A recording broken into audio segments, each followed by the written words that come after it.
para cerrar, quiero rescatar lo que escribió Domingo Felipe Cavallo en Sí. su blog respecto a todos estos que ahora vamos a hablar, de la reforma laboral, de la reforma impositiva. Vos fíjate que Cavallo dice, bueno, está bien, hay que hacer esas reformas, no, es importante en términos de el largo plazo, pero ¿qué es lo que pasa con el corto plazo?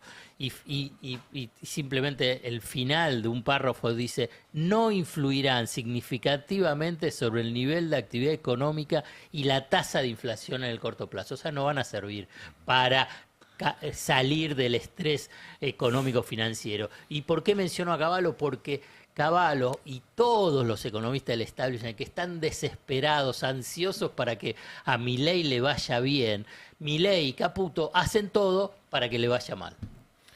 Hola amigos, no, es que no se trata desde mi punto de vista de perfeccionar o mejorar un modelo económico, se trata de perfeccionar el diseño de un esquema de saqueo, donde los más pudientes le van a sacar todo lo posible a los más necesitados. Yo quería hacer un destacado que me parece que, si no es el título más elocuente que define integralmente al gobierno de Javier Milei de los últimos tiempos, yo no sé cuál sería, es esta consagración y confirmación de que la reforma laboral viene a sacarle plata a las jubilaciones, a desfinanciar las jubilaciones para abaratar los despidos. Ya no es una fórmula, ustedes lo saben mucho mejor, donde el dinero fungible, bueno, lo que sale de un lado de última. No, acá es Abaratar los directo. despidos, así El es. gobierno toma la decisión de desfinanciar las jubilaciones, de sacarle 3% de las cargas patronales que pagan las empresas para dirigirla a un fondo, el famoso FAL, que no es Fusil Argentino Liviano, sino Fondo de Asistencia Laboral, que no es Fondo de Asistencia Laboral, es Fondo de Inasistencia Laboral, es fondo para pagar despidos. Entonces, Pero discúlpame, porque para que quede claro, digamos, o sea que la indemnización de un trabajador va a ser pagado por el Estado. claro, sí. Esto, Bueno, no, esto pero- no puede, ¿quién lo puede aprobar esto? No, de nuevo, El Congreso. pero de nuevo, Alfred, le van a sacar plata al fondo jubilatorio para pagar indemnizaciones más baratas. Es decir, estás creando un sistema donde ya los jubilados están cerca de la...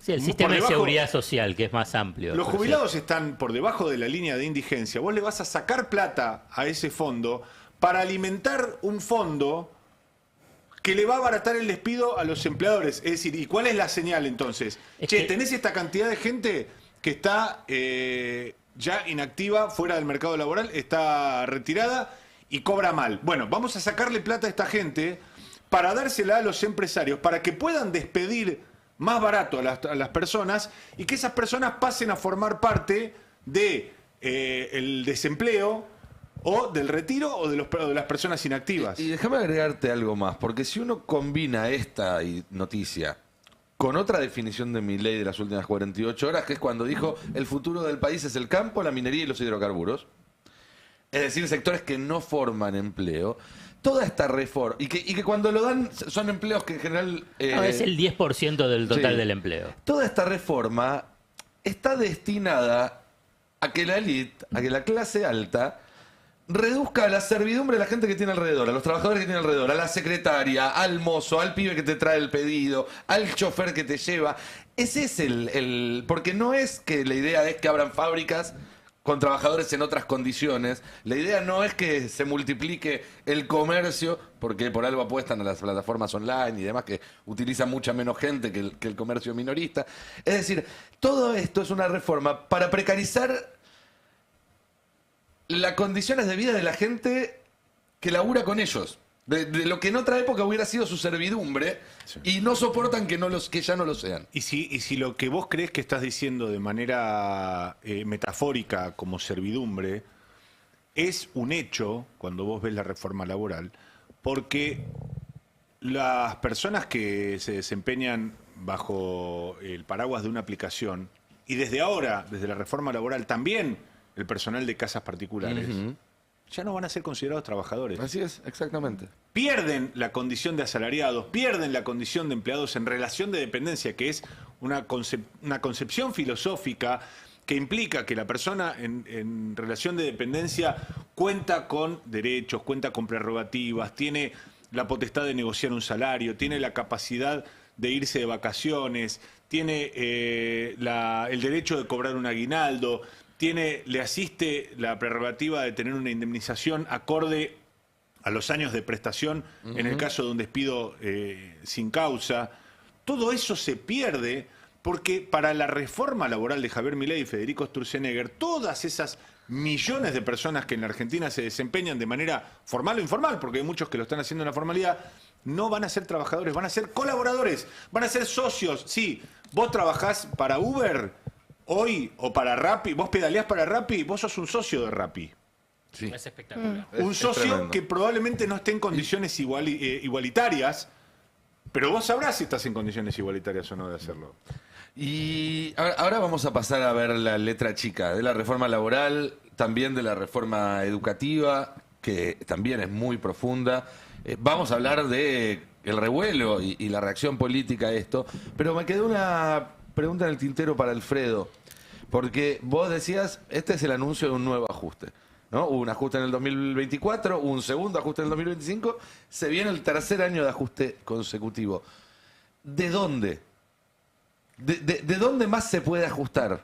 Bueno, vos tenés, digamos, hay muchas partidas que directamente las pueden llevar a cero. Por ejemplo, lo de la ciencia. La educación La también. educación, porque quieren trasladar, vos ahora después Borró lo el vas a ver. piso directamente. Entonces, pensaba en esto de la precarización y de los puestos laborales, no solamente a las personas que ya tienen puestos laborales, sino también a los pibes que se van a tener que formar con menos herramientas, Claro. muy probablemente, y están más empujados todavía a la precarización, porque van a tener una educación pública completamente desfinanciada, o al menos el Estado Nacional se retira de la financiación. De la educación, Sí. de la ciencia. Bueno, ya anunciaron que directamente no va a haber ningún tipo de financiamiento para los proyectos científicos y así van a continuar. Lo que pasa es que no tiene fin el ajuste y va a llegar un momento que, salvo que digan, bueno, a los jubilados les dejan de aumentar o directamente no les pagan cosas, o a los empleados públicos. El reducir la plantilla de los de los empleados públicos, no dar los aumentos a los empleados públicos. Bueno, va a ser un recortes permanentes, pero todo esto es un círculo vicioso. El círculo vicioso del deterioro y de la caída. La economía está estancada. Sí.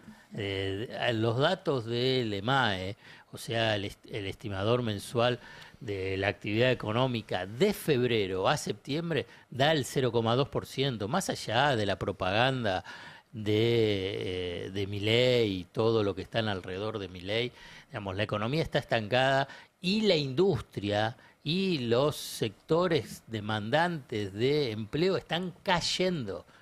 Salió ayer el dato de la industria, casi un 5% respecto al año pasado. Digamos, hay una catástrofe. Después de las elecciones, a mí me gusta hacer el paralelismo, es que había miedo, ¿no? Previo a las elecciones, que dice, bueno, el miedo, si llega a perder Milei, se produce un descontrol de las variables financieras, del dólar, todos van a perder y se va a caer la economía. La cuestión es que el 27 de octubre, el día posterior que ganó Milei y que Milei ratificó el lineamiento económico, vino el desastre, vino el shock. No hubo día y no hay día desde el 27 de octubre hasta la fecha que no haya despido, suspensiones de trabajadores, adelantamiento de vacaciones, cierre de empresas, cierre de turnos de empresas. Entonces, eso es un shock, eso es una crisis, eso es un golpe después de una elección. No es que no pasó nada,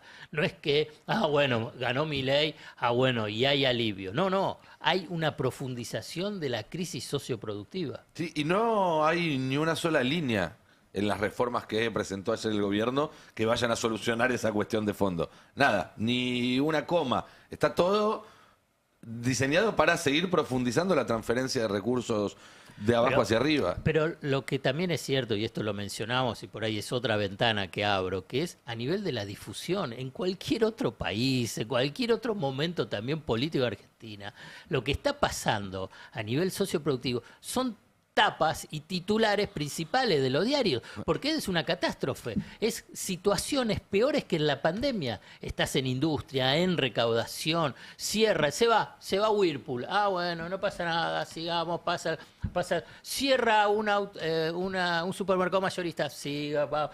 Y así vos ves la cantidad de cierres de empresas que en cualquier otra situación esto es una crisis, pero es una crisis de una guerra, cuando tenés caídas de esta magnitud. Un huracán, un terremoto. Ayer hablamos en Palo y Zanahoria a la tarde con Elio del Rey, el presidente de la Asociación de Industriales Metalúrgicos. Lo escuché, no me gusta debatir con los entrevistados cuando ya no están al aire, pero palabras más, palabras menos, la respuesta a esta política de desindustrialización que promueve el gobierno fue del presidente de la representación de todas estas industrias metalúrgicas es lo que la gente votó. Es que esto es lo que voy a Lo decir. que él votó.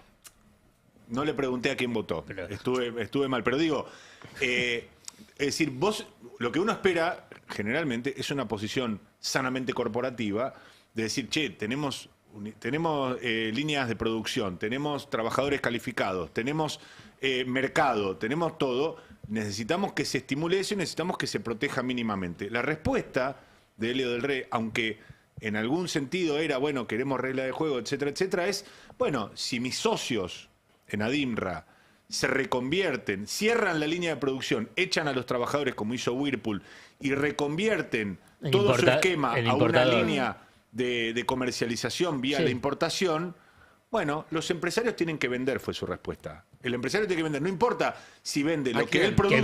Qué miope. Digo, perdón, no importa no importa si lo que vende es lo que él produce o lo que él trae de afuera. Un industrial metalúrgico, quiero decir con esto que es central para mí. ¿Pero a quién le va a vender? El representante de todos los industriales metalúrgicos de la Argentina entiende que da lo mismo o que es la opción natural para aquel que no tiene un estímulo para producir localmente, traer desde afuera. Y esto también derivado de una pregunta bastante esencial, era, ustedes tienen industriales que tienen línea de producción, tienen trabajadores, tienen operarios que se están quedando sin empleo. ¿No hay forma de juntar esas dos fuerzas por miedo para reclamar algo? Tiene por miedo a las redes sociales, porque lo que está diciendo es una tontera, para decirlo, digamos. Pero tiene miedo que le salgan los trolls de libertarios y los empiece a castigar, porque lo que está diciendo, la verdad, está claro. No me puedo poner es retórico lo que estoy, digamos, porque está claro que vos, por ejemplo, y acá se lo critican y lo criticamos y observamos cómo funciona dentro del poder económico, el poder político. Paolo Roca, digamos, tiene un discurso industrialista, digamos, que está en línea opuesta a lo que mencionó el titular Adimra. Y obviamente que está defendiendo su negocio. Sí, perdón, con la salvedad de que Paolo Roca, incluso perdiendo en su rubro industrial, tiene una compensación en el rubro de la explotación energética. Pero no quieren perder en lo industrial. Claro, no quieren perder en lo industrial y le dice, escuchame, le estás dando todo el negocio a China, pero es tan obvio, le está dando todo el negocio a China. Entonces sale, pero ¿qué es lo que pasa? Paolo Rocco no le tiene miedo a la red de trolls o a alguna otra cosa. No le tiene miedo, pero el rey, un titular de la metalúrgica diga semejante cosa. Yo lo que no subestimaría en ese sentido, y de nuevo, no quiero reinterpretar las palabras de Elio del Rey, pero esto es por hablar con muchos dirigentes empresarios, que es algo que hacemos metódicamente en Palo y Zanahoria y que yo escucho también en el resto del programa del Destape, que es: no subestimemos la ideología, no subestimemos el sesgo ideológico que tiene el empresariado argentino, que se siente en muchos casos muy identificado con la línea económica de Javier Milei, con los postulados de Estados Unidos, con la apertura indiscriminada de los mercados, más allá de que Estados Unidos hoy no la aplique, y que aún así se abrazan a esas ideas, incluso si esas ideas terminan sepultando sus industrias. ¿Por qué? Y ahí creo que hay una cuestión de fondo. Porque nunca un empresario industrial de mediano a grande tiene la perspectiva de inseguridad alimentaria o inseguridad habitacional o que la va a pasar mal. De alguna manera se va a seguir yendo de vacaciones al exterior, de alguna manera va a seguir viviendo bien, de alguna manera sus hijos y sus nietos van a ir a escuelas privadas con múltiples idiomas, etcétera, etcétera. No existe la inseguridad como concepto en la vida del empresariado argentino como para abrazarse a sus trabajadores, abrazarse a su sector para decir, che, necesitamos hacer fuerza para que esto no continúe en un sendero de la destrucción. Eso te iba a decir, acá tenemos un sector industrial que en cuanto le empiece a ir bien, saca una parte de la plata afuera y la otra la pone en vaquitas. Entonces, con esa diversificación, sabe que ante un shock externo está protegido y que si tiene que cerrar la fábrica va a tener una protección muy, muy fuerte. Al gobierno no le da vergüenza todo esto. No estamos ante un gobierno que le dé vergüenza. Esto que diga, no, mira estos números, la industria está mal. Porque yo me acuerdo que en el gobierno de Macri pasaba algo muy similar. Pero me parece que le da un poco de vergüenza. Pero le da más un poco de de cosita. Francisco Pancho Cabrera invitaba a los industriales a reconvertirse a la importación, pero no lo decía públicamente ni abiertamente. Es que ya sabemos que este gobierno no tiene vergüenza. Pero el tema también es... A ver, Roca se planta para defender su negocio de caños. Está bien. Pero está defendiendo eso puntualmente. Porque si Roca quisiera, el Consejo de Mayo volaba por el aire en 30 minutos. Rapalini decía, señores, esto que está haciendo este gobierno es perjudicial para la industria argentina. Y tenía flor de quilombo. Y Roca no hizo eso. Roca lo que dijo es, che, Javo, fíjate que si le das esta licitación a los chinos te tengo que cerrar la fábrica. Entonces, también hay una cuestión ahí donde hay no hay un proyecto de país, ni en el gobierno, ni en los interlocutores del gobierno, y los que tendrían que llevar la representación de los trabajadores a esa mesa también están en un déficit importante. No, yo creo que hay un proyecto de país. Sí. Creo que hay un proyecto de país. Que es esto que estamos viendo, del gobierno. Bueno, pero no es de país. Es de país, es otro tipo, es con esta gente afuera. Lo dijo Milei en campaña, lo dijo durante estos 2 años. La industria afuera. La industria, o sea, el modelo de país no tienen, o sea... Para mí eso no es un modelo de país. No, claramente. Vos podés tener un territorio, tener gente viviendo en ese territorio, ponerle una bandera, un himno, no es... No, pero somos Puerto Pobre. Es esto afuera. Lo vemos a Pichetto, hasta Pichetto salió enojado con un tuit, creo que ayer fue sobre este tema. Me parece que el proyecto del gobierno de Milei en la cabeza es justamente este, y lo vino hablando, lo habló en campaña y lo dijo ahora. Los empresarios mantenidos por los subsidios del Estado, afuera, palabras más, palabras menos. Con lo que él considera que esta industria es mantenida por... Bueno, pero no es un subsidio del Estado pagar las indemnizaciones. Acá. ¿No es un subsidio del Estado pagar las indemnizaciones? Claro. Bueno, por cual. eso. Entonces no es Estado no, subsidios no. Es Estado sí para proteger a unos poquititos. Subsidios sí para esos poquititos. Repasemos, tenemos unas placas para ir viendo la letra chica de la reforma laboral, porque tiene mucho jugo para sacar. Y después hablamos de la reacción en la CGT, porque obviamente ahí hay un vacío. Hay novedades hoy. Que hoy va a haber novedades. Y después seguimos con la reforma educativa también, que Agustina trajo muchísima información al respecto. Pero vayamos viendo las placas sobre la reforma laboral. Si tenemos ahí las que preparó producción. ¿Por cuál arrancamos? Arranquemos. Son las que armó Juan en el orden que las armó él. Está perfectamente así. Pero bueno, arrancamos planteando lo que ya dijimos hay con una letra más grande. que es bastante esquemática o bastante sencilla, pero que hace al corazón. Desconozco cómo van a ir, pero lo que... Más allá de que vos tenés no tenés un papel todavía que ratifique, y esto también es un poco hasta insólito, ¿no? Sí. Hablás con los funcionarios que están en el diseño de esta reforma y te dicen, y todavía no está, todavía está en discusión. No obstante lo cual, los ejes son siempre los mismos. Por eso, el otro día había una tapa de Clarín que decía algo así como, los empresarios piden bajar los costos de indemnización y mejorar la... Es lo mismo que vienen pidiendo de los 90, por lo menos. Bueno, ahí tenemos entonces los puntos más importantes. Indemnizaciones. Se excluyen del conteo final el aguinaldo, las vacaciones, los premios y todo lo que no integre el salario normal. Esto es importante porque hoy, para calcular cualquier indemnización, más allá de que después te discutan cuántos años te corresponde, meses y demás, te incluyen todos los ítems, no solamente el básico. Bueno, solamente se va a tomar el básico. Pero además no se va a tomar el más alto, sino un promedio. Y esto también es importante porque como vamos, y lo vamos a ver ahora en un minuto, a las negociaciones dinámicas, los salarios van a subir y bajar. No van a solamente subir como hasta ahora, donde o se quedaban iguales o subían en términos nominales. Después podían perder o no contra la inflación. Si querés, después te voy tirando un sondeo de valida o no valida el movimiento obrero esto. Dale, anda tirándome. ¿Indemnizaciones? Sí. Valida. Valida todo, también el pago en cuotas. Bueno, el pago en cuotas sería legalizar algo que ya existe, ¿no? Valida es, vamos para adelante. Sí. Te lo digo más fácil. Bancamos. La CGT, estamos hablando de la CGT. Para la CGT, A ver. que tiene como vector la defensa del derecho colectivo, que tiene como vector que estamos en una instancia de derrota a los trabajadores, lo que se busca es de morigerar lo más posible el volumen de esta derrota. Sí. Entonces, ¿qué dice? Defensa irrestricta del derecho colectivo, negociación o Sí. todo pasa en derecho individual. Eso lo son las vienen haciendo hace 2 años. Bueno. Lo hablamos muchas veces en esta misma mesa. Yo a veces peco de insistente, pero No, me no, parece pero que es está central bien. en ese sentido. ¿Qué son las indemnizaciones? Las indemnizaciones son lo que le asiste individualmente a cada trabajador como derecho cuando es despedido sin causa por su empleador. Con lo cual, no hay una intervención del sindicato, no tiene que ver con las prerrogativas de la negociación colectiva, etcétera, etcétera. Se va a dejar pasar. Siguiente ítem, salarios. Se podrán pagar en pesos o moneda extranjera, pero también en alimentos, especie o viviendas. Y además va a haber negociaciones dinámicas. Es decir, sube vales o baja. para que vayas al supermercado del dueño. Perdón, lo de especie. Esto es- Como era la forestal, ¿no? Claro, la forestal. Crédito en Mercado Pago. Galperín va a poder pagarle a los empleados con crédito en su billetera virtual. ¿O no? Digo, es un poco eso lo que te están diciendo. Sí, no des idea.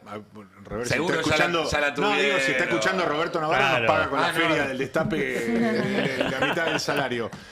No, a ver, negociaciones dinámicas, que es el otro eje. Sí. Nosotros lo adelantamos en el destape, son las famosas paritarias por mérito. ¿Qué significa estas paritarias por mérito? Suenan bien, ¿eh? Hay un montón Pero ya de existe, dinámico, se mérito. llama bono. Te Bueno. fue muy bien, hiciste más de lo que te esperaba de vos, a fin de año van y te ponen un bono. Nico, es más todo- viejo que el agua tibia eso. Todo lo que se plantea, o mucho de lo que se plantea en esta reforma como novedoso, favorable al trabajador y tendiente a dar más libertad en la relación laboral, te voy a dar un spoiler, hoy existe, solo que el gobierno busca regularlo, en este caso a favor del empleador. ¿Por qué? Porque así como, después seguramente vamos a ver el capítulo de las horas del banco de horas y demás, todas las posibilidades que tenés hoy como trabajador de sentarte con tu empleador y decirle, che, hoy a mí me vendría bien trabajar unas horas más si a vos te sirve y después lo compensamos, todo eso que está presente y está habilitado por la normativa, acá pasa a convertirse en una obligación para el trabajador y en un derecho absoluto del empleador. Absolutamente. Entonces, ¿qué Bueno, son las negociaciones dinámicas?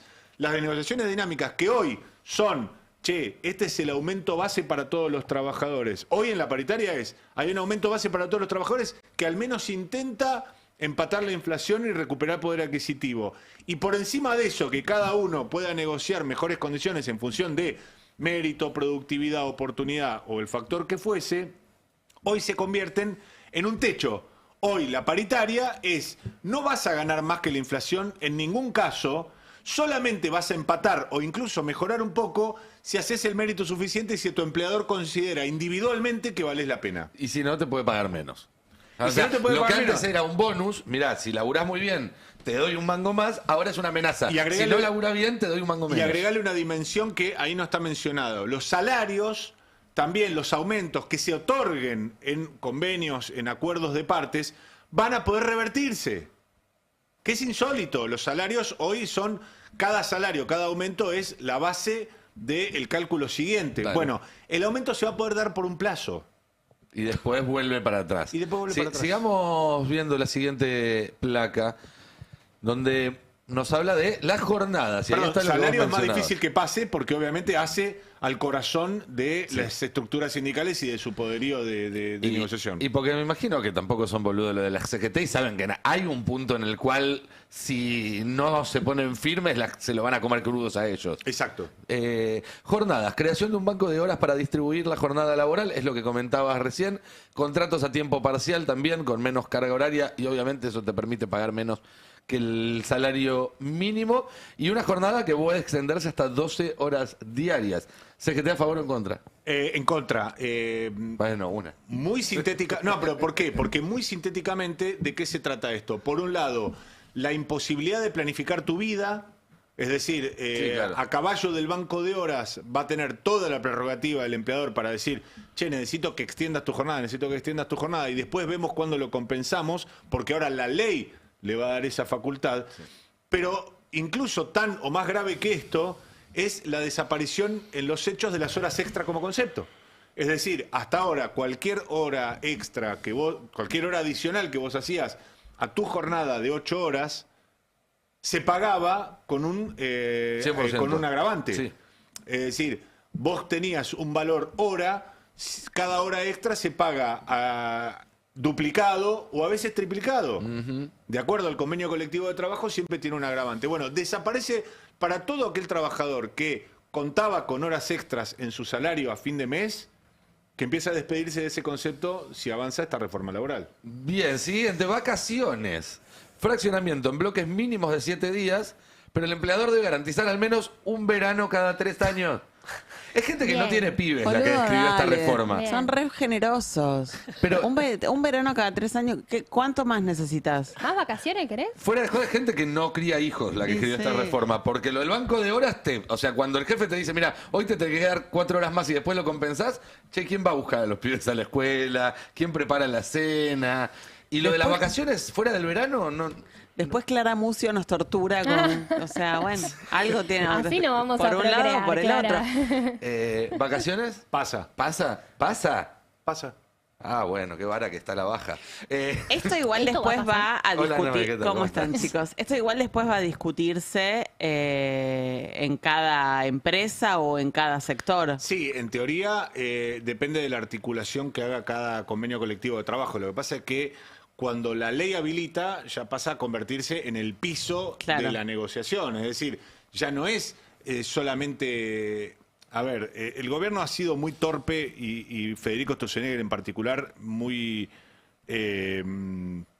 inútil a la hora de implementar Me gusta que estaba determinadas... buscando una palabra y dije, inútil. No, es que es tan obvio que Federico Sturzenegger en su vida trabajó en relación de dependencia o fue empleador en un sector dinámico de la economía, que solamente es alguien que hace diseños de laboratorio junto con los muñequitos de Star Wars que rodean su escritorio, que plasma en estos proyectos, primero, los sueños húmedos más ridículos de algunos de sus amigos en los estudios jurídicos que representan al gran capital argentino, y después sus propias ideas febriles que tienen que ver con países, mundos y relaciones de trabajo que no existen en la realidad, donde es mucho más lógico solidificar las representaciones en uno u otro lado antes que romperlas de un lado y dejar que funcionen a solas en el otro, donde es mucho más lógico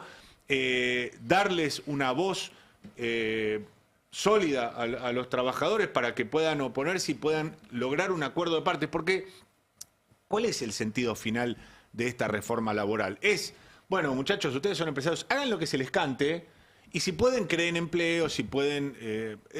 ese libre albedrío idiota no funciona en la realidad, no funciona en la vida cotidiana, no tiene un correlato, no hay un laboratorio que se haya plasmado en un país o en una sociedad y que esto sirva como ejemplo. Al contrario. Somos los conejillos de India, digamos, vamos a hacer el primer caso donde el libertarianismo como concepto alocado se plasma en la economía real. O se intenta plasmar en la economía real. De nuevo, vuelvo a un punto de origen. Hace 1 año y medio que rigen en la Argentina los fondos de cese laboral ideados por la cabecita de Federico Sturzenegger y nadie, repito, nadie se acercó siquiera a preguntar en los organismos de aplicación, che, ¿sirve esto? ¿Qué puedo hacer? Nadie pidió, nadie abrió un expediente, nadie se interesó. ¿Por qué? Porque a nadie le interesa financiar un despido cuando lo que está pensando es cómo mantener su negocio, cómo mejorarlo, cómo diversificarlo, cómo ampliarlo. Si Federico Sturzenegger parte de la base de que vos tenés que hacer todo para asegurar la tranquilidad de espíritu del empleador que quiere despedir, no del que quiere tomar, no le importa. Ahí la palabra clave igual es asegurar, ¿eh? Porque hay un negocio también con esos fondos Plata. que se está Sí, armando. Vos ahí tenías algo de data antes de seguir con el punteo. Dale, lo y comentamos, después porque retomamos. de hecho es muy interesante lo que decía Mariano. Parten de un diagnóstico erróneo, están proponiendo una solución para algo que no tiene nada que ver con el problema que hay que solucionar. Ayer Luis Caputo decía, el principal problema para tomar trabajadores es que no puedes echarlos. Bueno, de ahí parten, si quieren, lo escuchamos ayer al ministro de Economía, Luis Caputo. De vuelta, uno de los principales problemas para tomar gente es que no la puedes echar. Entonces vos decís, bueno, ¿qué hago acá? Entonces, nosotros esta parte de la reforma laboral, estrictamente en lo impositivo, lo hemos focalizado para darle una mano fuerte a la formalización, a la reforma laboral, porque nos parece clave que haya más formalización y además, hablando de justicia social, que más injusticia social que no tener trabajo. Entonces, hace 14 años que no aumenta el empleo, y eso es por las razones que todos saben, ¿no? Ya que todas las pymes saben y las grandes empresas saben también, que es la industria del juicio, la rigidez de lo que son las leyes laborales nuestras. Entonces, muy difícil también crecer cuando durante 14 años no crece el nivel de empleo formal, es casi cultural. Sí, una cosa casi Cultural, absurda. dicen. Entonces, esta primera parte de la reforma tributaria, como digo, que va más a lo que es personas jurídicas, nosotros la hemos focalizado en lo que es lo laboral. Algunas cosas ya han trascendido, pero son cosas fuertísimas, potentísimas, desde lo que es lo que ya habrán visto en el diario, que es el FAL, que es este nuevo régimen para facilitar lo que es el proceso de despidos o de mutuos acuerdos, que es clave Mutuos para que acuerdos. se sientan Mutuos cómodos acuerdos para es poder fantástico. tomar gente, ¿no? Che, Porque, tenía la idea de despedirte. El problema para tomar gente ¿Vos qué pensás? es que no la puedes echar. Entonces vos decís, bueno, ¿qué hago acá? Bueno, ahí está, dice, el principal problema para tomar gente es que no la podés echar. No Y es. De mutuo acuerdo. No, es que es increíble. es increíble. Es increíble lo que está diciendo, porque se olvida de un pequeño detalle. Las únicas etapas, o las etapas donde la Argentina y cualquier país del planeta Tierra ha creado empleo, son las etapas de crecimiento económico. Y lo que no dice Luis Caputo en este caso, es que hace 14 años que no hay crecimiento económico sostenido. Es decir, si vos tuvieras un periodo extenso de crecimiento sostenido, adivina, abracadabra, se crearía empleo. Claro, no está planteando Luis Caputo, vamos a hacer un plan de crecimiento de la economía y después adaptamos una reforma laboral que pueda contener a más trabajadores en una economía Para en nada. crecimiento. Al contrario, está diciendo, vamos a comprimir más la economía, vamos a dejar más gente afuera, vamos a, de nuevo, sacar plata de las jubilaciones para dársela al empresario, para que despida gente, para que cree más ejército de reserva, para que se pudra más toda la economía. Y después vamos a ver si la cosa mejora. Propone Está una tan- solución para un problema que no existe en este caso, o propone para un problema Sí, existente una está solución proponiendo equivocada. están proponiendo al revés. algo tan sí, básico- un problema para una solución. Y Exacto. algo tan básico como le ponen de nombre FAL y después, además del FAL, que es el fondo de asistencia, cosas, tenés el régimen de incentivo a la formación laboral, que es rifle.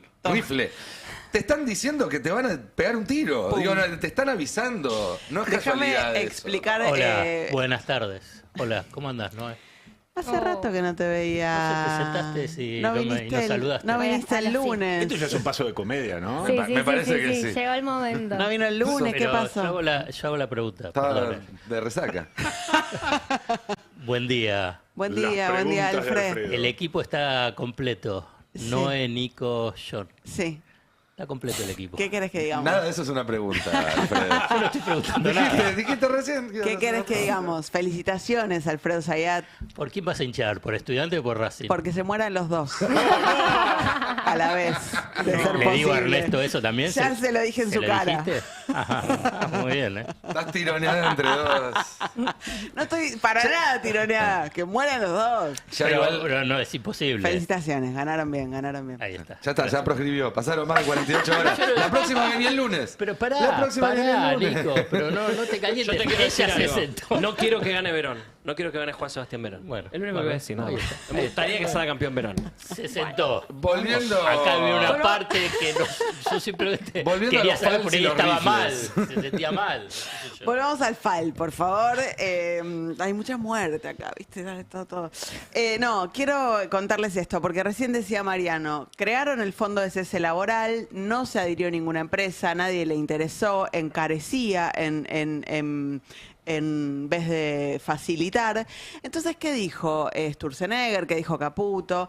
Ay, che, ¿no te adherís al fondo de cese? Bueno, ¿te voy a financiar yo, Estado, o te voy a financiar entonces las indemnizaciones para que te puedas adherir finalmente y puedas despedir libremente?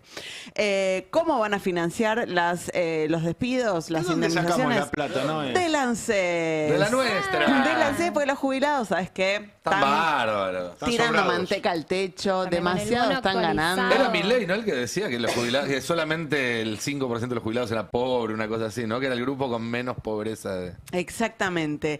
Lo que les quiero contar a propósito de esto es que empiezan a aparecer muchas similitudes con algo que ya se aplicó en nuestro país, que tiene que ver con un programa económico del que hemos hablado bastante. Cavallo, 1994, propuso e implementó la reducción integral y permanente de las contribuciones patronales.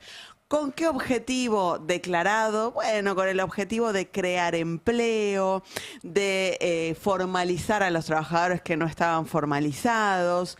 ¿Qué fue lo que sucedió cuando terminó de aplicarse este programa económico? Desempleo del 20% en la Argentina, máximo histórico. Así es. Cuando Néstor Kirchner asume la presidencia, restituye los aportes patronales y en ese periodo se crean 4 y pico, 5 millones de puestos de trabajo registrados. Así que evidentemente el aporte patronal no es el problema de la creación de empleo. Déjenme mostrarles cómo Cavallo anunciaba este programa de reducción integral y permanente de los aportes patronales. Cualquier similitud con la actualidad no es coincidencia.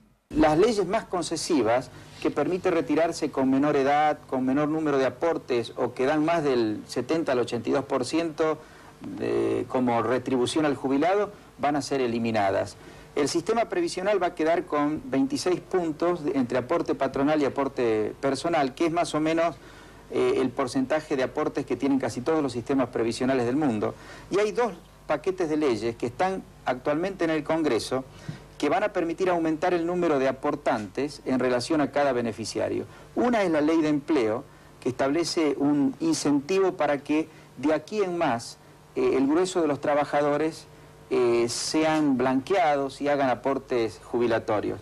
Otro paquete impositivo es otro paquete de legislación es el impositivo, que al eliminar el impuesto a las ganancias sobre la 4ª categoría, en la medida en que el perceptor de ese ingreso haya hecho los aportes patronales y personales jubilatorios, crea un incentivo para que los ejecutivos de empresas y los que tienen ingresos relativamente altos aporten al sistema previsional.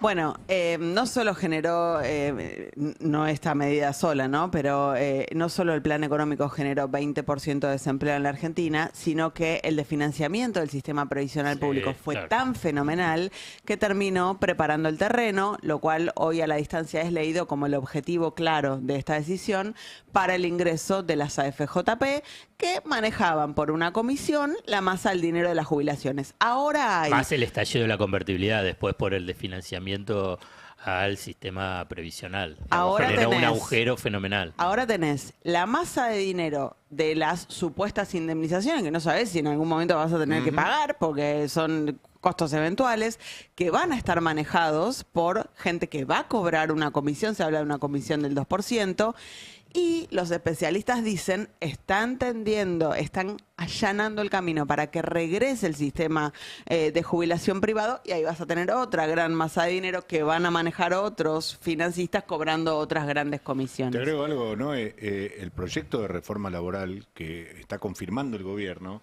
contempla una rebaja de ganancias para los empleadores exactamente igual a la que acaba de plantear Domingo Cavallo. Y uno podría decir, bueno, qué poco aprendió el gobierno, que está repitiendo palabra por palabra o está haciendo punto por punto lo que planteaba Domingo Cavallo hace 30 años.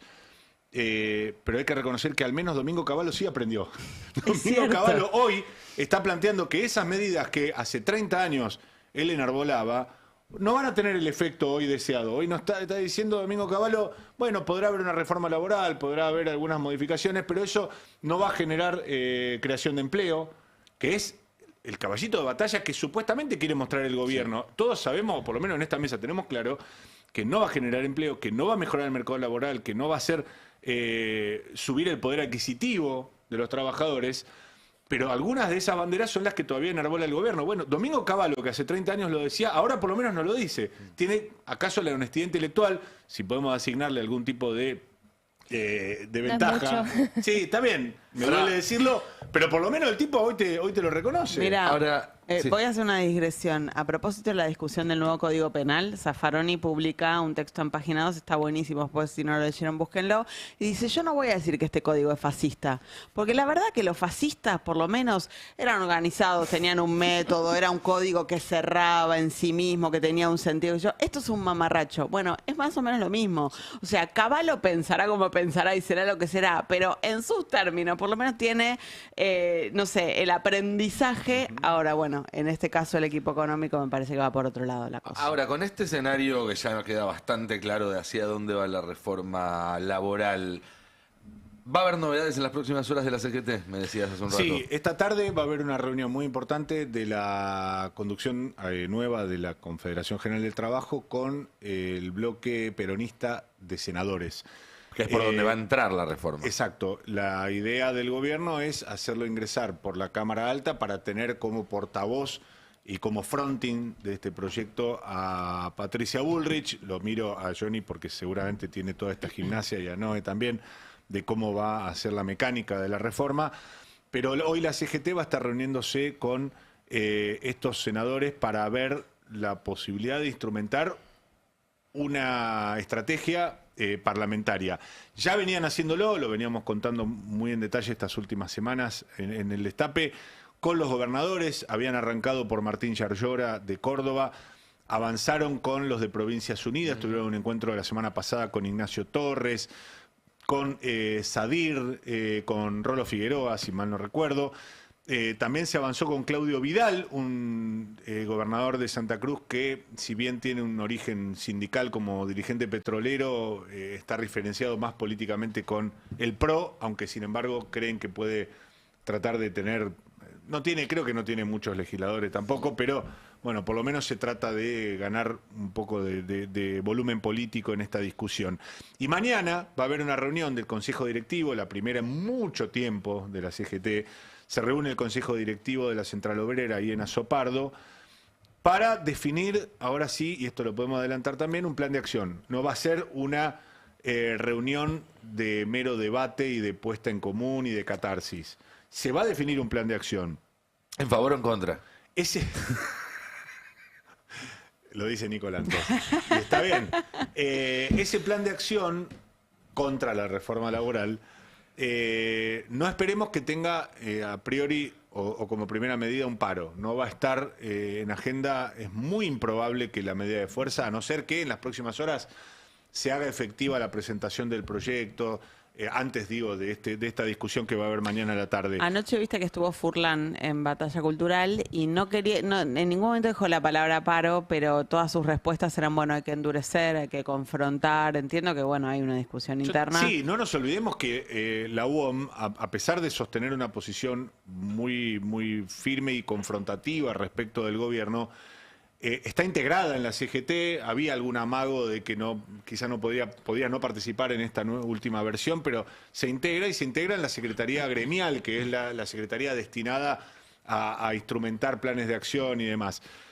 Lo más probable hoy, a esta hora, es que en la reunión de mañana se defina una movilización que quieren en la CGT que tenga un carácter no necesariamente, entre comillas, ambacéntrico, sino que tenga, sí, una manifestación callejera muy fuerte en la ciudad de Buenos Aires, pero que tenga réplicas en todo el país para mostrar una posición federal en contra de la reforma laboral. Ahí te agrego un dato, que es que hubo mucha, ¿cómo decirlo? Una reacción bastante airada contra la CGT después de que se conoció el documento ayer del gobierno que decía que Gerardo Martínez había participado, había incluso propuesto tal y cual reforma y demás, en regionales, seccionales, provinciales e incluso comisiones internas de fábricas grandes, digamos, lugares donde lo que sería la capilaridad de la CGT, las bases de la CGT, y me decían que si no había una reacción, si no veían una reacción de la cúpula, podía darse un plan de lucha de abajo hacia arriba e incluso algún tipo de ruptura, es decir, de seccionales de la CGT que dirían nosotros no reconocemos la conducción nacional. Quizás esto que decís vos de llamar a una convocatoria que no sea solamente en la ciudad, sino en todo el país, tenga que ver con empezar a recuperar esos vínculos, porque me imagino que les preocupa al nuevo triunvirato. El tema es que yo no veo que haya ganas de romper de parte del gobierno con la CGT y de parte de la CGT con el gobierno, porque uno lo que ve es con esta reforma laboral tiene que haber un paro de un mes. Uno ve esta reforma laboral y dice, che, la CGT la verdad que tiene que estar en las calles un mes seguido y tomar todas las fábricas. ¿Por qué no pasa eso?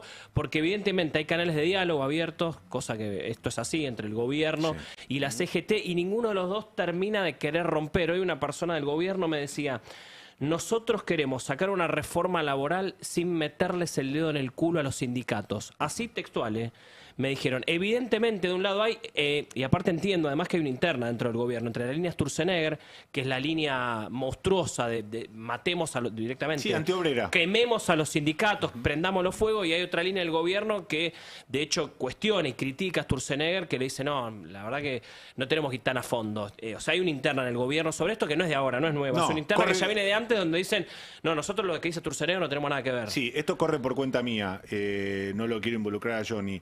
Desde mi punto de vista, esa línea política hoy la exhibe cabalmente Santiago Caputo, que se reunió la semana pasada, después que hubo una penúltima reunión del Consejo de Mayo, donde Gerardo Martínez se levantó con idea de terminar con el aval institucional que había dado hasta ese momento, pero después se dirigió al despacho de Santiago Caputo para avanzar con un canal paralelo de diálogo.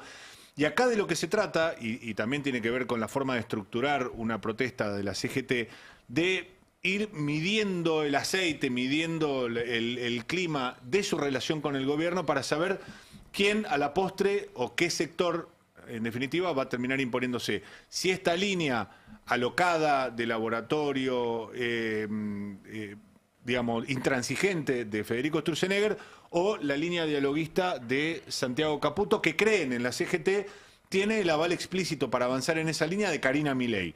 Y ahí es donde empiezan a tallar algunos aspectos de la letra chica de la reforma laboral. Hay un punto que establece, ustedes conocen o se ha diseminado mucho el término de la ultraactividad. Sí. La ultraactividad es, palabras más, palabras menos, la garantía de que los convenios colectivos de trabajo, las condiciones laborales que nos rigen a todos, están vigentes hasta tanto no se negocia, incluso después del vencimiento formal que tiene el plazo de un convenio colectivo, sigue rigiendo en la medida en que no se firma uno superador. Ahora, para que los patrones no puedan utilizar el paso del tiempo como una herramienta de presión al para trabajador. Venir y negociar hacia abajo. Entonces, esa ultraactividad que se especulaba hasta hace poco iba a caer, con lo cual iba a obligar a la renegociación integral de los convenios colectivos de trabajo, se especula dentro del gobierno con la posibilidad de que solo caiga respecto de lo que se llaman las condiciones obligacionales de los convenios colectivos. Déjenme un segundo y lo explico. Las condiciones normativas de los convenios colectivos de trabajo son jornada laboral, la paga, condiciones, descansos, etcétera, etcétera. Las condiciones obligacionales son aquellas pactadas entre trabajadores, entre representación sindical y representación empresaria, a la que se obligan las partes mutuamente, por ejemplo, para asistencia. ¿Qué quiero decir con esto? Palabras más, palabras menos, aportes extraordinarios, donde la Cámara Empresaria saca una parte de plata y se la pasa al sindicato, donde la Cámara Empresaria o el sindicato avalan que se le haga un descuento de 500 pesos por mes al trabajador para un aporte extraordinario a la obra social. Esas cláusulas, que son obligacionales, es la que se especula podrían caer únicamente en esta caída de la ultraactividad y dejar vigentes las otras como método de negociación. Momento, un segundo. Las cláusulas obligacionales caerían porque ya no habría más vigencia de la ultraactividad. Sí. Las otras son salario, cantidad de horas. Son las más importantes. Son las que ya te están modificando en otro artículo de la misma ley. Por eso. Es decir, te lo dejan ahí, pero te lo sacan por otro lado. Sí, por eso. Está todo en el aire, a eso voy, también. Quiero ¿Puedo hacer una pregunta a nivel de los tiempos? ¿Esto tiene que ser todo aprobado hasta el 31 de diciembre? No. Hasta el 28 de febrero. O sea, hasta No el importa, último día de lo pueden febrero, pero aprobar. también puede ser en ordinaria. Sí, lo pueden Pero aprobar cuando ellos quieran. en enero no trabajan. La primera quincena le están diciendo en La Libertad Avanza a sus diputados que se la pueden tomar. La segunda les dicen que estén atentos al teléfono. Sí, igual. Eso por ahora. A ver, el plan del gobierno es tenerla en diciembre, la reforma laboral, tenerla en diciembre con media sanción. O sea, que en el Senado se apruebe antes del 31 de diciembre.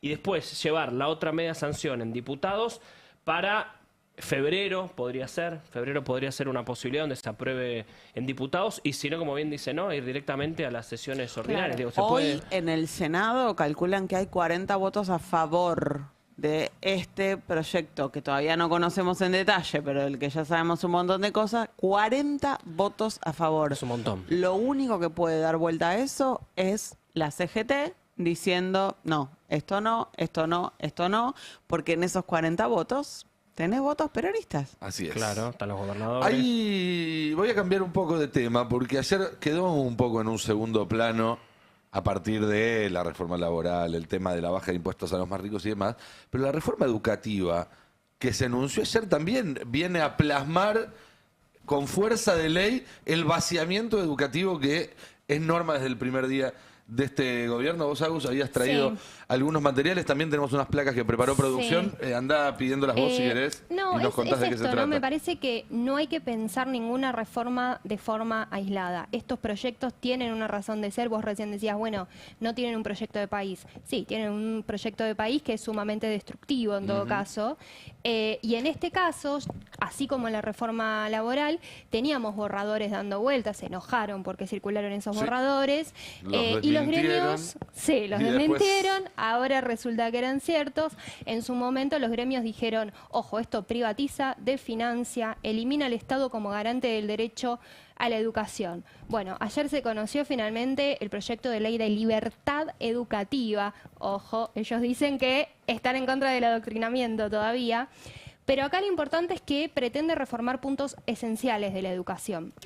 Para mí hay una clave que es que obliga a las jurisdicciones ya ajustadísimas, sin el FONID, sin el fondo compensatorio del que tanto hablamos el año pasado, a invertir, pero en las escuelas privadas. Pero se saca de encima, además, la responsabilidad de brindar ese financiamiento nacional. Entonces, en algún punto es, hacete cargo con la tuya, porque no hay metas claras de financiamiento, se borran esas metas. Entonces, este es el modelo de país que está proponiendo, sumamente desigual, que fragmenta la educación nacional. Sí. Tenemos, si te parece, en la placa 1 algunos puntitos para ir viendo. Por ejemplo, entre otras cosas, está re chiquito, lo leo desde acá. Prioridad de la libertad educativa sobre el derecho social a la educación, era un poco lo que estábamos planteando, y establece también que ante conflictos legales prevalece la libertad de enseñar y aprender. Esto se va a ver en toda la ley, esto de la idea de la libertad de elección también si vos querés estudiar en tu casa. Detrás de la libertad lo que hay es una restricción real que son las condiciones de posibilidad, sí, claro, ¿no? Para poder hacer todo eso. Además, perdón, un paréntesis, pero llama mucho la atención porque el mileísmo, por decirlo de alguna forma, hace no tanto tiempo era el partido de los grupos de mapapis que pedían que abran las escuelas a toda costa y se convirtieron en abolicionistas del derecho a la educación. Es impresionante y es muy gráfico también de cuáles son los valores reales que hay detrás de los supuestos intereses por la salud, por la educación, etcétera, etcétera. Sí, ayer en la redacción nos preguntábamos, ¿no? ¿Qué quedó con los chicos? No, bueno, están yendo por los chicos. Porque desplaza los principios de universalidad, de igualdad, de no discriminación, transforma derechos colectivos en intereses individuales, reduce el rol del Estado bajo subsidiariedad, el Estado no interviene solo interviene cuando familias y sociedad civil no pueden hacerlo. Entonces, ya no es un Estado presente, sino que queda en una tercera posibilidad de intervención en algún punto y reinstala un modelo donde la educación deja de ser una obligación pública central y vuelve a concebirse como un servicio, ¿no? Algo muy noventista. Esto es pre-sarmientino. Bueno, tenemos justamente un video para repasar de la secretaria general de CETERA, Sonia Leso, que planteaba esto, pero no estaba a favor de Sarmiento. Lo tenemos en el tape 1. Este borrador que está circulando y que ha generado un gran malestar en la docencia. Esto era antes, tiene elementos que consideran a la educación como un servicio, a la familia como única responsable de la garantía social de la educación, corre la responsabilidad del Estado, vuelve a considerar la educación como un servicio, es decir, arrasa con cada una de las conquistas, de las luchas de Sarmiento hasta la fecha. Desde CETERA claramente decimos que nos oponemos a este documento que significa barrer con cada una de las conquistas que hemos hecho las y los docentes a lo largo de la historia, ¿no? Bueno, ahí está, ¿no? CETERA había sacado ya un comunicado cuando circuló el borrador con estas críticas y lo que decían es que constituye un verdadero ataque al sistema democrático. ¿Por qué? Porque, entre otras cosas, convierte la educación en un bien de mercado. Es dependiente de la capacidad de pago de las familias, la educación que vos vas a recibir. Pero, ¿cuál es el tema? Porque me parece que acá está hay también otra clave. Esto que decíamos de que ellos no se hacen cargo de absolutamente nada y cargan las provincias y libera al Estado Nacional de cualquier tipo de responsabilidad en inversión educativa. Tenemos en la placa 3, en la placa 3, para que vean rapidito una de las cosas que plantea, que es esto de que las jurisdicciones se tienen que hacer cargo de la educación privada. Ahí dice, ¿no? Un sistema de aportes económicos regulares a las instituciones de educación básica privada. Se debe implementar un sistema de aportes. Y acá hay un tema, porque no es una posibilidad solamente, es una obligación. O sea, no recibís fondos nacionales, vos como provincia, como municipio, digo. Y vos tenés que cumplir sí o sí con este esquema de vouchers. Aunque estés en contra, tenés que cumplir sí o sí, pero no vas a tener un financiamiento extra. Entonces, te están obligando a que vos inviertas en la educación privada y que relegues la educación pública. Esto es también lo grave, ¿no? O sea, no aplicás voucher, no recibís fondos nacionales, pero igual tenés que promover una lógica mercantilista con la tuya, como decíamos antes. Quiero repasar, porque el tema es así. Elimina directamente la ley nacional, la ley de educación nacional, que es la 26.206. Entre eso, lo que termina pasando es que puntos muy importantes de esta ley quedan en la nada. Uno de los puntos más importantes tiene que ver con el piso del 6% del PBI de inversión nacional. Esto establecía que el gobierno al menos tenía que destinar un 6% para que la educación no se caiga a pique, básicamente. Esto quedó afuera. Tenemos en la placa 2 lo que decía la ley. Esto ya no existe más. Estaba bueno, ¿no? Tenemos ahora las paritarias con techo, pero la educación no tiene ni siquiera un piso. Sí, un piso que muchas veces no se cumplía, pero por lo menos cuando no se cumplía había una ley para poder reclamar que se cumpliera. Poder decir, bueno, este funcionario no está haciendo el trabajo que la ley indica. Cuando vos lo sacás de la ley, es lo que hablábamos también con la reforma laboral y con otras. Estás legalizando una precarización de hecho preexistente. Sí. Es terrible, la verdad que es terrible. Tenemos en la placa 22 también otro punteo, porque son muchas las cosas. O sea, para mí lo más importante tiene que ver con esto del financiamiento, pero fíjate que hay mucho más también. Este financiamiento directo que decíamos va a ser mediante vales, becas y créditos fiscales. Y acá está el famoso sistema de vouchers asociado a la segmentación educativa que se probó en Chile, en Estados Unidos, no funcionó, deriva en mayor desigualdad, menos recursos para escuelas públicas, transferencia de fondos estatales a proyectos privados o confesionales, eso tampoco estaba en el proyecto. Y mercantiliza cuestiones que deberían estar fuera del ámbito del mercado, porque está demostrado que funcionan mejor con otra lógica ya a esta altura del partido. Es que no les interesa que funcione mejor. Me parece que tiene que ver con eso, ¿no? Porque no pueden no darse cuenta del esquema, el modelo de educación que están generando con todo esto. Por más que lo hagan para que lo vea Trump en Estados Unidos, digo, acá hay una búsqueda particular, es esto que decíamos, es eliminar un montón de herramientas que tenían los pibes para básicamente formarse. Así es. Entre otras cosas, cuando hablábamos de esto de la libertad, para cerrar también, plantea que también son libres los chicos de educarse en las casas. Lo tenemos en la placa 49. No, perdón, en la placa 4. El que estábamos hablando es del artículo 49, por eso la confusión con los números. Ahí está, educación en el hogar. En contra. ¿En contra? Totalmente en contra. Sí, claro que sí. Totalmente en contra. Consultaron a los padres, ¿eh? Me parece que no consultaron a los padres No tampoco. sé, totalmente en contra. ¿Alguien está a favor? Estoy para nada. No, hay gente que está a favor, ¿no? Pero escúchame, la escuela... ¿Pero qué? ¿Que dependa de mí la educación de mis hijos, por favor? No, si no, no puedo decirle nada peor. Homeschooling, de esta cosa de lo que pasó en pandemia. La escuela es un factor fundamental para justamente enseñarle al pibe que hay otras cosas afuera de su casa, de su familia. La voto. Y sobre todo, si el pibe está en riesgo, en una situación complicada, intrafamiliar, también la escuela funciona como, bueno, rescate ese cualquiera que haya escolarizado a sus hijos desde el nivel inicial sabe la enorme diferencia que hay si en sala de 3 con los chicos que recién ingresan ahí y con los que vienen de sala de 2. Es abismal la diferencia. El chico que socializó desde los 2 años y el chico que empieza a socializar desde los 3 es un nivel, una demanda de adaptabilidad que es muy desafiante para el chico, muy demandante para los padres, para los docentes.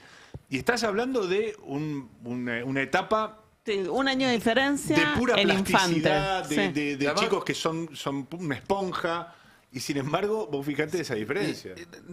No quiero sonar exagerado ni nada, pero muchas veces estas cosas uno piensa lo peor y después se termina cumpliendo. Ayer, por ejemplo, hubo un tuit del Southcom, del Comando Sur de Estados Unidos, hablando de la adquisición de los F-16 de Argentina como algo propio. Son los mismos que están por atacar Venezuela. Hace 2 semanas yo dije, ojo, no sea cosa de los F-16 terminen ahí. Me decían, no, estás exagerando un montón. Bueno, veamos.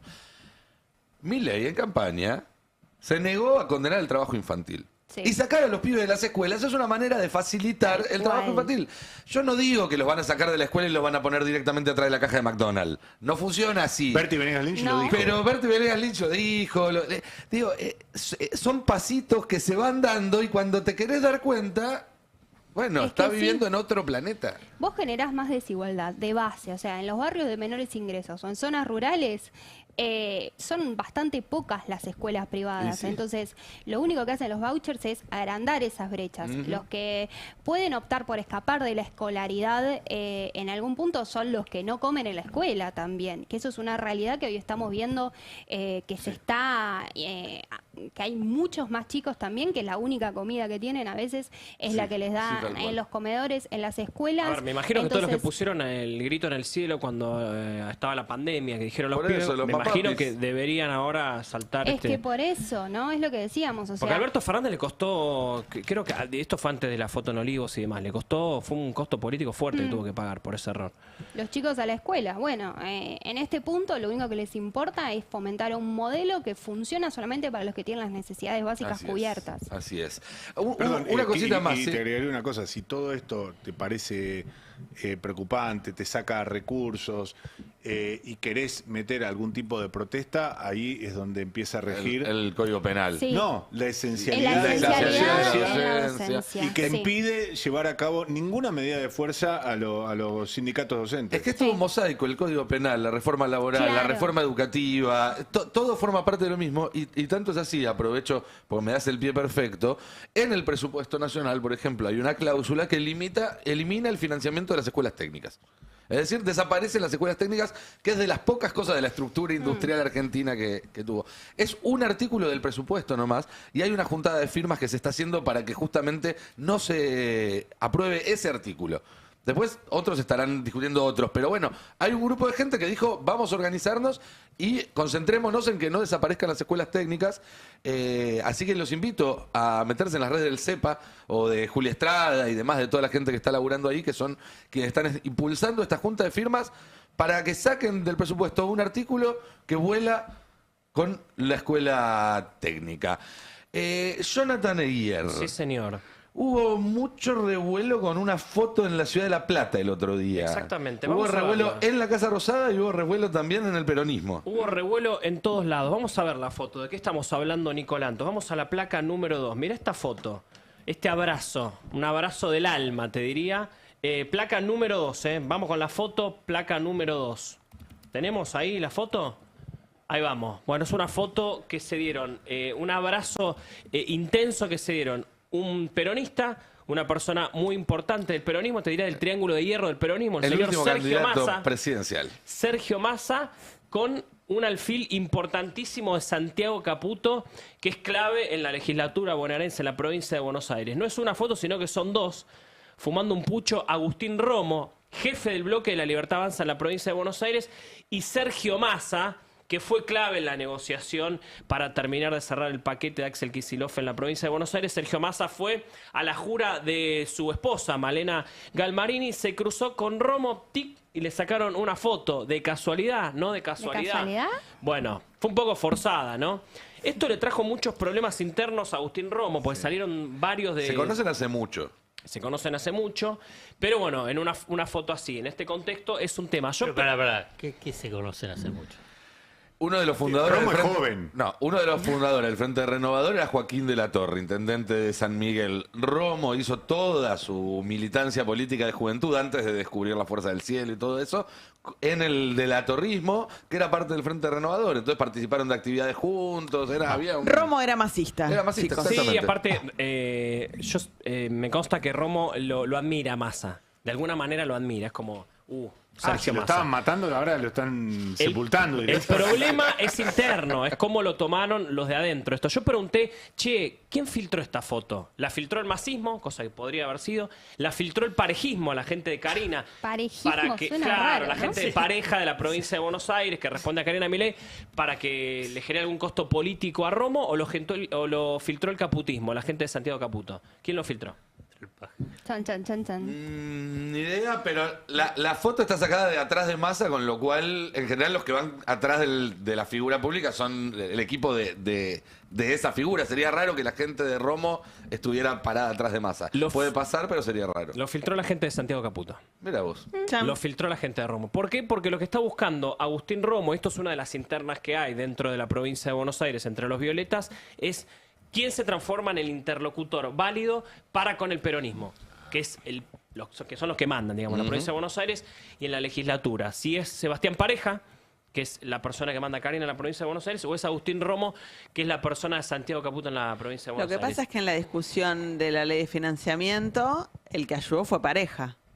Me parece que para transformarte en interlocutor necesitas más que una foto, ¿no? Sí. Efectividades conducentes. Pero por algo se arranca. Porque esa es la discusión que hay ahora. Algunos me decían el otro día, la pelea era por si la vicepresidencia de la Cámara de Diputados se la quedaba Romo o se la quedaba uno de Pareja, y quién se quedaba con la jefatura del bloque. Lo que me dice dentro del entorno de Santiago Caputo es, preferimos quedarnos con la jefatura del bloque mirando lo que pasa en el PRO, por ejemplo. ¿Quién es el que manda? ¿El jefe del bloque, que es Cristian Ritondo, o Silvia Los Penato en su momento, que era la vicepresidenta de la Cámara de Diputados? No, manda, el que negocia es Cristian Ritondo. Bueno, acá queremos que pase lo mismo, que el que negocia sea Agustín Romo y no Sebastián Pareja, que finalmente sí puso el vicepresidente de la Cámara de Diputados, que es Juan Osaba. Esto obviamente generó un ruido interno, porque como son tan puros en la Libertad Avanza y todavía algunas cosas no se manejan, como por ejemplo en el peronismo, los salieron obviamente a tirar con todo. Pero aparte esto ya tiene una... Esto, perdón, ¿no le baja un poco la categoría a Massa? Para mí no le hace mucho favor a Sergio Massa, digamos, alguien que fue el candidato presidencial del peronismo hace 2 años, rebajado entre comillas a un tú con un personaje importante en un sector del esquema libertario de la provincia de Buenos Aires. Sí, y el sector que viene perdiendo el interno también. Sí, a mí me parece que... Sí, el tema es que Massa no la filtró esta foto. Digamos, se encontró con esta foto. Perdón, está bien, pero digo, la frase halcones no cazan moscas, se supone que Sergio Massa es el articulador, el fiel de la balanza entre el kicilofismo y Cristina, etcétera, etcétera. Y va y se junta con este pibe que está medio cascoteado. A ver, cuestionamientos a Massa no hubo por esta foto. O sea, de che, ¿qué pasa? Nadie se va a asustar, pero bueno. No, y Massa tiene fotos con todo el mundo. Tiene fotos con Macri, con Cristina, claro, con Axel Kicillof. Sí. Y con los que no tiene fotos son los peores. Claro, tal cual. No hubo cuestionamientos a Massa. Con Moreno, ¿se acuerdan que se había abrazado con Moreno en la campaña? En la campaña. Perdón, podría haber habido. No vi o no leí cuestionamientos a Massa por esta foto. Sí leí cuestionamientos a Romo por esta foto. Vamos a hacer un picadito a partir de la placa 4 en adelante. Vos tenés un sesgo porque ves mucho de ese sector también. Claro. A vos el algoritmo te arroja romistas todo el tiempo. Algoritmo te muestra libertario. Twitter, el algoritmo todo el tiempo, las nuevas cuentas que se va armando la fantasma Santiago Caputo. Snake Dog, todo el tiempo. El algoritmo me muestra. ¿De qué laburás? De leer a las cuentas fantasmas de Santiago Caputo. Hace 2 años estoy así, en fin. Bueno, por ejemplo, este pibe le dice, yo me crucé a Juan Grabois y lo saludé dándole la mano. Augusto Griner, que es un libertario conocido, medio enojado con este sector de Santiago Caputo, le dice y lo saludé dándole la mano. Romotongo, no me puse a abrazarlo, Tucón. Bueno, seguís abrazándote al nene Vera, lo empezaron a bardear porque, claro, tuvo que salir a dar explicaciones, Romo. Y como vemos, ahí está. Ahí aquí el presidente del bloque de la Libertad Avanza en la legislatura bonaerense le llama Romotongo, abrazándose con Sergio Massa. Yo pensé que tenían apodos más creativos. No, este es medio, bueno, en fin, le tira por la cabeza que labura que es un amigo del Gordodán. Bueno, sigamos, que hay muchos, así lo salieron a bardear varios. Y ahí aparece los que le decía, una de las cuentas fantasmas de Santiago Caputo poniendo lo que me deprime de este chico, Augusto Griner. Sí, el que criticó a Romo. No es su flagrante inmoralidad, sino que crea que está diciendo lo inteligente y olvida que es uno de los caballos de Troya del kirchnerismo junto a la gorda de Villarruel. Le falta una idea original, es ampliamente peor que la inmoralidad. Bueno, salió a defenderlo, obviamente, Santiago Caputo, o una de las cuentas de Santiago Caputo, a Agustín Romo, que tuvo que salir a dar un comunicado, tuvo que salir a explicar esto. Vamos a la placa número 10. Romo, claro. Espectacular. Dice, muchachos, dice Romo, no es la primera vez que saludo a alguien con quien no coincide en la legislatura, tampoco va a ser la última. Soy presidente del bloque, es literalmente mi trabajo, no se preocupen, siempre leal al presidente, desde el principio y hasta el final. Mira vos, el que trabaja como presidente del bloque es saludar gente. No es la primera foto incómoda, además, de Romo. Hay otra hace una semana, vamos a la placa 00, donde se lo ve a Romo y Nahuel Sotelo, que es el secretario de culto, que ahora va a ser otra vez legislador bonaerense, que es gente de Santiago Caputo, charlando con Facundo Tinianelli. Sonrientes, ¿no? Que es el número 2 de Máximo Kirchner. A ver, Romo y Tinianelli ya tienen una relación. Porque uno dice cómo la Cámpora habla con los libertarios. Fueron parte de la misma Cámara los últimos 2 años. Son los 2 jefes de bloque. Tinianelli, jefe del bloque del peronismo. A ver, aclaremos algo, entre paréntesis. Vos, no, además que fuiste periodista parlamentaria mucho tiempo, lo sabés. Los diputados son compañeros de laburo, llegan, se saludan, se sonríen, cumpleaños, feliz cumple, ¿cómo están los pibes? ¿Cómo está el perro? Esto de que no se puedan saludar es algo de esta época y que obviamente está totalmente alimentado por la vergüenza que fue la sesión de jura de los nuevos diputados, en las que se insultaron cara a cara todo el tiempo. Lilia Lemoine los insultaba parada ahí al lado mientras juraban. Eso no es normal, no es habitual, no es saludable. No, en absoluto.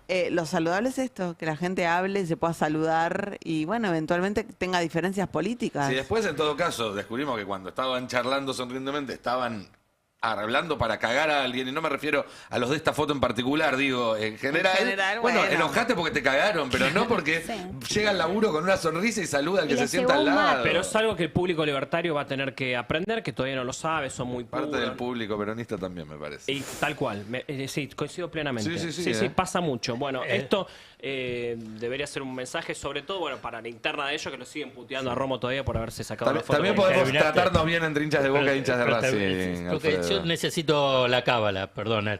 ¿Qué cábala? ¿Cábala de qué? Necesito una cábala. ¿De qué? Terminaste, pero no, yo te respeto tu trabajo. Renuncio, en ese momento renuncio al pase, al destape. Primero felicitamos al Pato Filiol, por favor. digamos. Ay, sí, es un genio. El Pato Filiol para ponerse de pie. Qué crack el Pato. Arquero de River y de Racing. Está terminando, surgido de Racing. Está terminando el secundario. Vélez también. En su última etapa. Está terminando el secundario y rindió geografía. ¿En serio? Cuenta ahí. Sí, un capo. Muy bien. Fueron 20 preguntas, y erramos uno o dos. Muy bien. Verdadero o falso, Qué grande el Pato, ¿eh? pero bueno, está dentro de la calificación de 10. Me costó mucho, pero... Y un recuerdo, vamos, un recuerdo que es un recuerdo que nos lleva para un campeonato. Blanco y Cárdenas, negro. el de Celtic, campeón del mundo.